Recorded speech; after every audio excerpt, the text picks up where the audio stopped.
हो गया।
और लिख दो फिर हैं?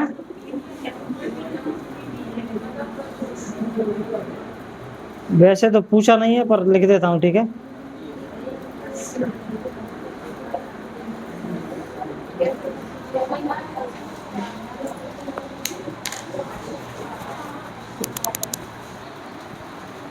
चलो देखो, कल हम लोगों ने एक ऐसा डायग्राम बनाया था,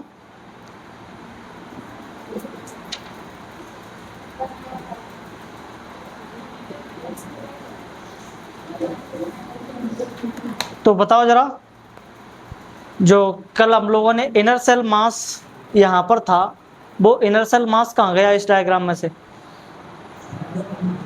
आंतरिक कोशिका समूह।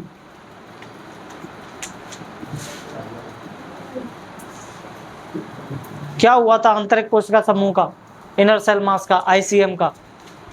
दो लेयर्स में डिवाइड हो गया था। कौन सी? एपिब्लास्ट और हाइपोब्लास्ट, है ना। तो ये रही तुम्हारी एपिब्लास्ट और ये रही तुम्हारी हाइपोब्लास्ट। इस डायग्राम में क्या हो रहा है, देखो अपन पढ़ क्या रहे, अपरा निर्माण एवं बाह्य भ्रूणीय झिल्लियां, ठीक है। अब इसमें क्या होता है, कुछ झिल्लियां बनती हैं और प्लेसेंटा का फॉर्मेशन होता है, हमें वो देखना है, ठीक है, प्लेसेंटा कैसे बनता है, ठीक है। तो देखो, जो एपिब्लास्ट होती है वो एपिब्लास्ट चारों तरफ से इसको क्या कर लेती है, इस तरह से घेर लेती है। ऐसे ही ये जो हाइपोब्लास्ट है वो भी चारों तरफ से इसको इस तरह से क्या होती है, घेर लेती है ना।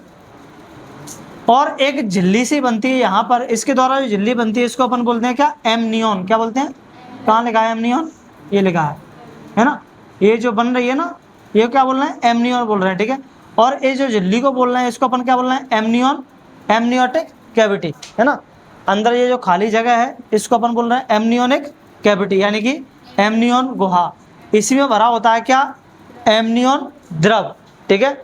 तो जब प्रेगनेंसी की जांच होती है ना, प्रेगनेंसी की, तो उसमें यहाँ से एमनियोटिक फ्लूइड निकाला जाता है और चेक किया जाता है किसके बारे में, भ्रूण के बारे में, एम्ब्रियो के बारे में। एम्ब्रियो जो है वो उसकी हेल्थ कैसी है ना। 9 महीने की जब प्रेगनेंसी होती है तो फीमेल बार बार चेकअप कराने के लिए जा रही होती है ना। तो किस चीज़ का चेकअप हो रहा होता है वहाँ पर, वही एम्ब्रियो का चेकअप हो रहा होता है कि एम्ब्रियो किस हालत में है, कैसा है, स्वस्थ है या नहीं है, ठीक है। तो यहीं से एमनियोटिक कैविटी से क्या निकाला जाता है, फ्लूइड निकाला जाता है और देखा जाता है कि एकदम स्वस्थ है या नहीं। और दूसरी बात ये भी देखा जाता है कि इसमें कोई बीमारियां तो नहीं है ना। होती है ना, क्या नाम है, जेनेटिक डिसऑर्डर्स आ जाते हैं, कुछ जेनेटिक बीमारियां होती हैं, वो बीमारियां तो नहीं आ गई हैं। तो उन बीमारियों का पहले से ही यहाँ पर क्या लगा लिया जाता है, पता लगा लिया जाता है। अपन आगे के चैप्टर में पढ़ेंगे, इसका गलत इस्तेमाल भी होता है ना। गलत इस्तेमाल मतलब इसको लोग सेक्स डिटरमाइन करने के लिए भी क्या कर लेते हैं, यूज कर लेते हैं, है ना। सेक्स का पता लगा लेते हैं कि मेल है कि फीमेल है, और फिर जब ऐसा पता लगता है तो फिर उसका गलत इस्तेमाल होता है कहीं ना कहीं, है ना। फीटोसाइड जैसी समस्या हमें देखने को मिलती है नहीं, जो भ्रूण हत्या जो होती है ना। खास करके लड़कों को तो कोई नहीं मारता है ना, लेकिन लड़कियों को उनका कर देते हैं काम तमाम, है ना। तो ऐसा करने के लिए भी इस चीज़ का इस्तेमाल होता है, वो अपन अगले चैप्टर में पढ़ेंगे, ठीक है। और यहाँ पे देखो, ये वाली जो परत है तुम्हारी वो कौन सी है, सिंसियो ट्रोपोब्लास्ट, जो कि हम लोगों ने कल ही पढ़ी थी, और ये जो ट्रोफोब्लास्ट थी 2 लेयरों में डिवाइड होती है ना, अंदर वाली लेयर सिंसियर ट्रोफोब्लास्ट होती है, जो बाहर वाली लेयर होती है वो क्या होती है तुम्हारी साइटोट्रोफोब्लास्ट होती है ना। तो आप लोगों को एक चीज ध्यान रखना, इस साइटोट्रोफोब्लास्ट से बनता है तुम्हारा कोरियोनिक विलाय। क्या बनता है? कोरियोनिक विलाय, ठीक है। ये ट्रोफोब्लास्ट की बाहरी परत से अंगुली नुमा उभार निकलते हैं जिन्हें कोरियोनिक विलाय कहते हैं। इसे प्लेसेंटा का शिशु वाला हिस्सा बनाता है। यानी कि तुम्हारा ये जो प्लेसेंटा बनता है, प्लेसेंटा यानी कि अपरा, है ना, आगे अपन देखेंगे। तो प्लेसेंटा अकेला एम्ब्रियो नहीं बनाता है ना, कुछ पार्ट एम्ब्रियो का आता है और कुछ पार्ट किसका आता है? उसका आता है, क्या नाम है तुम्हारा, फीमेल का एंडोमेट्रियम का। किसका? एंडोमेट्रियम का। ये जो तुम्हें लेयर दिख रही है बाहर रेड वाली, ये कौन सी लेयर है? कल हम लोगों ने देखा था कि ये जो डायग्राम है एक तरह से उसमें घुस चुका था। किसमें घुस चुका था? एंडोमेट्रियम में, है ना। अब ये पूरी तरह से क्या हो चुका है? इसमें घुस चुका है, पूरी तरह से घुस चुका है। तो इसने चारों तरफ से इस एम्ब्रियो को क्या कर लिया? इस तरह से कवर कर लिया है। ये जो तुम्हारी लेयर दिख रही है बाहर रेड वाली, ये वही एंडोमेट्रियम है। कौन सी है? एंडोमेट्रियम, यानी कि अंतः परत है ना, जिसने इस पूरे के पूरे को चारों तरफ से क्या कर लिया है? घेर लिया है। तो प्लेसेंटा का एक पार्ट तो तुम्हारा इस एंडोमेट्रियम से बनता है, यानी कि माता की तरफ से कौन सा भाग आता है प्लेसेंटा बनाने के लिए? तो तुम्हारा आता है कौन सा?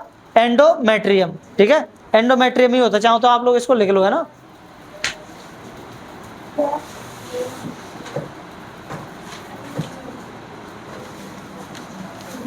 यहां पे लिख लो ऐसे, फिंगर लाइक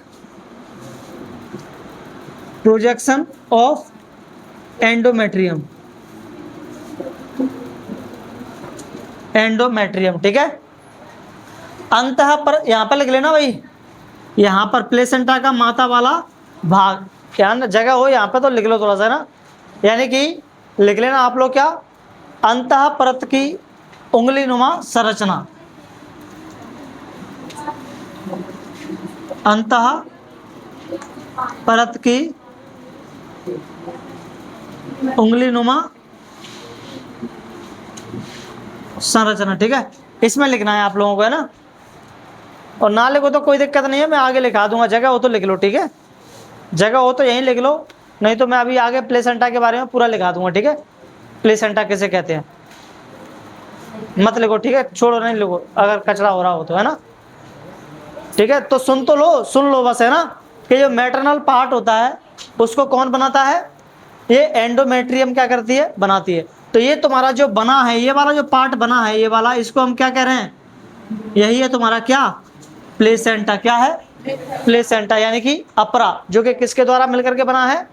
ये कोरियोनिक विलाय, है ना, जो कि ट्रोफोब्लास्ट से बनी हुई है, ठीक है। और एक ये वाला फिंगर लाइक प्रोजेक्शन एंडोमेट्रियम का, इनसे दोनों से मिलकर के बनता है तुम्हारा कौन सा? प्लेसेंटा, ठीक है। बस बाकी तुम्हें इतना याद रखना है, ये भी मैंने तुम्हें बस बता दिया है कि आगे हो क्या रहा है इसमें, ठीक है। नहीं तो मैं इसको वैसे ही तुम्हें बड़बड़ा के निकल लेता कि ये वाली परत ऐसा कर लेती है, वैसा कर लेती है, ये बना लेता, वो बना लेता, लेकिन माइंड में कुछ छपता नहीं, ठीक है। इसलिए मैंने डायग्राम बना करके वो चीज़ें आप लोगों को समझा दी हैं, ठीक है।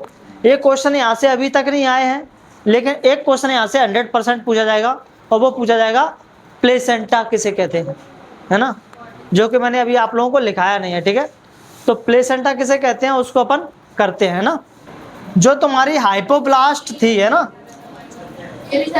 हाइपोब्लास्ट, है ना, हाइपोब्लास्ट बना रही है तुम्हारी कौन सी लेयर? एक्सोसिलोमिक मेम्ब्रेन। और ये आगे चल के बना रही है तुम्हारी क्या? पीतक कोश, यानी कि यॉल्क सैक, ठीक है।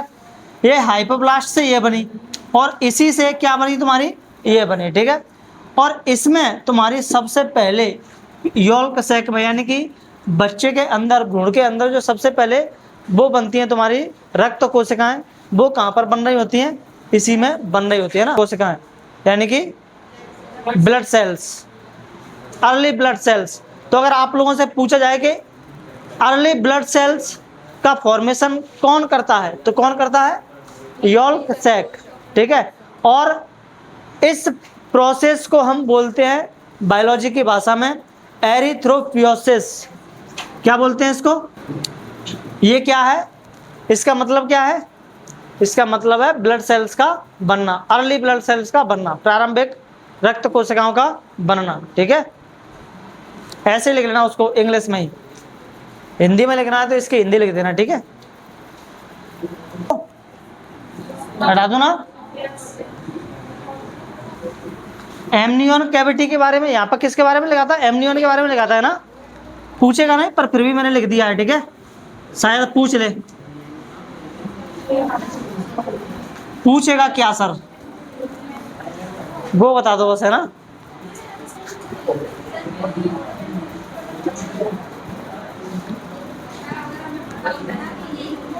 हाँ, लेकिन क्या उखाड़ दोगे तुम 100 में से 100 लाके? हैं? 100 में से 100 नंबर लाके तुम क्या कर लोगे बताओ? 100 में से 100 तुम्हें मैं दिला दूंगा बायो में। बायो में क्या, कोई से भी सब्जेक्ट में दिला दूंगा। क्या वही गिने चुने क्वेश्चन है, वही आते हैं एग्जाम में, उन्हीं को लिखा दो, ले आओ 100 में से 100। फिर हाँ, मैं श्योर हूँ 100% आप लोगों को नंबर दिला सकता हूँ, और वही क्वेश्चंस आएंगे जो मैं कहूँगा बायो में। ठीक है, लेकिन मैं कभी वो क्वेश्चंस देता नहीं हूँ, ना मैं वो काम करता हूँ। मैंने लास्ट ईयर राधे सर को भी मना किया था कि सर ये जो क्या नाम है 100 जो मोस्ट इम्पोर्टेंट क्वेश्चन 75 के 100 के 90 देते हो बच्चों को, ये देना बंद करो, है ना?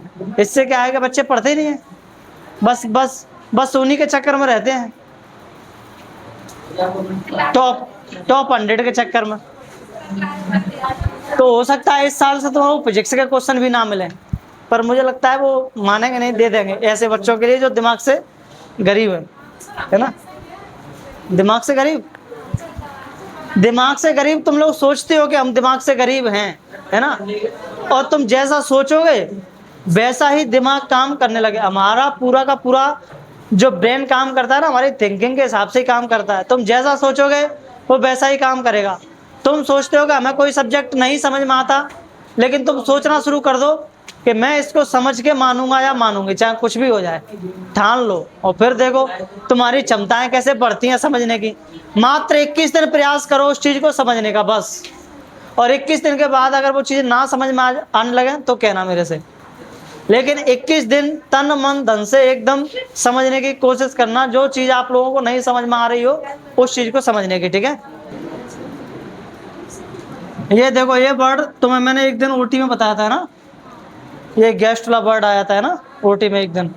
तो गैस्ट्रुला कब बन रहा है? जब ये तीनों जर्म लेयर बन जाती हैं, है ना, तब उसको अपन गैस्ट्रुला कहते हैं। तो गैस्ट्रुला सबसे बाद में बनता है ना, एंड में।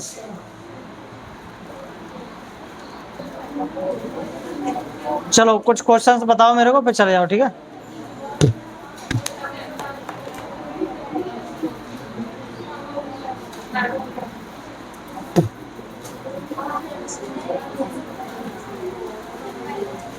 बताओ।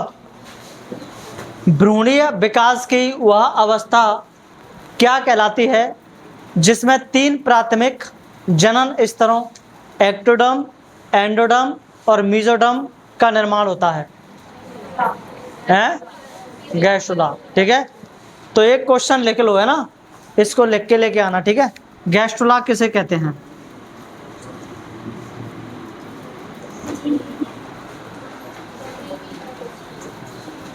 गैस्ट्रुला गलत लिख दिया है मैंने, ऐसे लिखेंगे, गैस्ट्रुला किसे कहते हैं? ठीक है, व्हाट इज गैस्ट्रुला?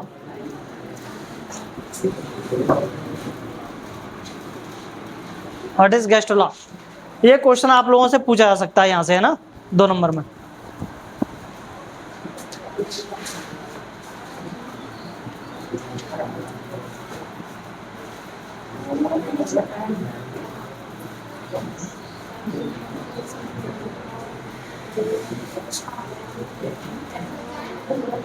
क्वेश्चन बताओ, मानव भ्रूण में सबसे पहली रक्त कोशिकाओं यानी कि आरबीसी के निर्माण की प्रक्रिया यानी कि एम्ब्रियोनिक एरिथ्रोपोइसिस किस बाह्य भ्रूणीय थैली में संपन्न होती है? है? यानी कि सबसे पहले जो आरबीसी है वो कहां पर बनती हैं? यहीं पर तो बताया था मैंने, क्या था उसका नाम? यॉल्क सैक, पीतक कोष में, है ना। अगला क्वेश्चन है, ब्लास्टोसिस्ट के अंदर मौजूद स्टेम कोशिकाओं के झुंड यानी कि इनर सेल मास सबसे पहले किन दो परतों में विभाजित होता है? कौन सी दो परतों में वो डिवाइड हो जाता है इनर सेल मास? एपिब्लास्ट और हाइपोब्लास्ट, ठीक है। अगला क्वेश्चन है, भ्रूण को बाहरी झटकों यानी कि मैकेनिकल शॉक्स और चोटों से बचाने के लिए एमनियोटिक फ्लूइड किस थैली के भीतर सुरक्षित होता है? यानी कि किस सैक में भरा होता है? एमनियोटिक फ्लूइड एमनियोटिक कैविटी में, एमनियन कैविटी में, है ना। एमनियोटिक कैविटी कह रहे थे अपन उसको, एमनियन को हाम है, ठीक है। बताओ, पूर्ण अपरा का निर्माण शिशु के भाग यानी कि कोरियोनिक विलाय और माता के किस भाग के आपस में कसकर फंसने से यानी कि इंटरडिजिटेशन होने से होता है? पेरीमेट्रियम या मायोमेट्रियम या एंडोमेट्रियम या सर्विक्स? एंडोमेट्रियम, है ना। माता की तरफ से एंडोमेट्रियम और बच्चे की तरफ से क्या? बच्चे की तरफ से कोरियोनिक विलाय। दोनों क्या हो जाते हैं? ऐसे इंटरलॉक हो जाती हैं और बनाती हैं क्या? अपरा यानी कि प्लेसेंटा, ठीक है। एक क्वेश्चन और, वास्तविक संपूर्ण भ्रूण का शरीर यानी कि एक्चुअल एम्ब्रियो बॉडी आगे चलकर केवल किस एक परत की कोशिकाओं से विकसित होते हैं? यानी कि मैंने यहाँ पे लिखा है 3 germ layer, endometrium, mesoderm, endoderm, mesoderm और एक्टोडर्म। इनमें से कोई एक परत है जो आगे चल करके सारे अंग क्या करती है? बनाती है ना। संपूर्ण भ्रूण का विकास करती है। ये नहीं मैंने आप लोगों को लिखा है ना, है?